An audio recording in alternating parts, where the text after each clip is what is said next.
Baitseanape ba tlhalosa fa dipalopalo tsa go thupiwa ga batho ka dikgoka go na le ditlamorago tse di tla senyang naga leina ka ntlha ya fa e ka bewa mo lenaaneng la dinaga tse di nang le palo e kwa godimo ya go thupiwa ga batho kana kidnapping hotspot watch list. Ga jaana Aforika Borwa ke naga ya boraro mo dinageng tse di kailweng di na le palo e kwa godimo ya go thupa batho ka dikgoka fa diperesente tsa dipalopalo tseno di oketsegile go nna le 133 go tloga ka ngwaga wa 2010 go ya go 2020. The increase in kidnappings have a negative impact on the country's reputation and therefore on investment confidence and tourism. Balola ditshwanelo tsa botho ba ba kgatlhanong le bosenyi ba tlhalosa fa go thupa batho ka dikgoka ka maikaelelo a go bona madi go tswa go ba losika la motswasetlhabelo e le molato o tsweletseng go etegela ebile o baka matshwenyego. What we have in South Africa most certainly is a significant increase over the past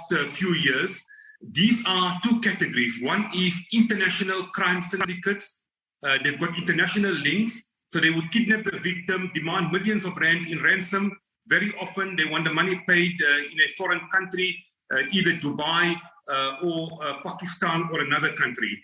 Monna yo tlhalositsweng e le moeteledipele wa setlhopha se se thopang batho ka dikgoka o tshwerwe kwa Lenasia South kwa Johannesburg beke e fetileng fa mogwebi yo neng a tshwerwe a ile a gololwa.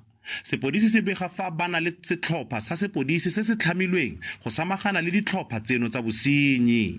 So far, we have arrested more than 100 suspects. We have seized high-performance vehicles that were utilized in the commission of these crimes. We have also recovered unlicensed firearms and ammunition. Ke melato le 930 e begilweng mo ngwageng o fetileng mme pa sepodisi ba re bana le tsholofelo mo setlhopheng sa bona se se tlhomilweng go samagana le bosenyi jwa go thupa batho ba tla samagana le digongwana tse di mo nageng. Offense Estimo, SABC News, Pretoria.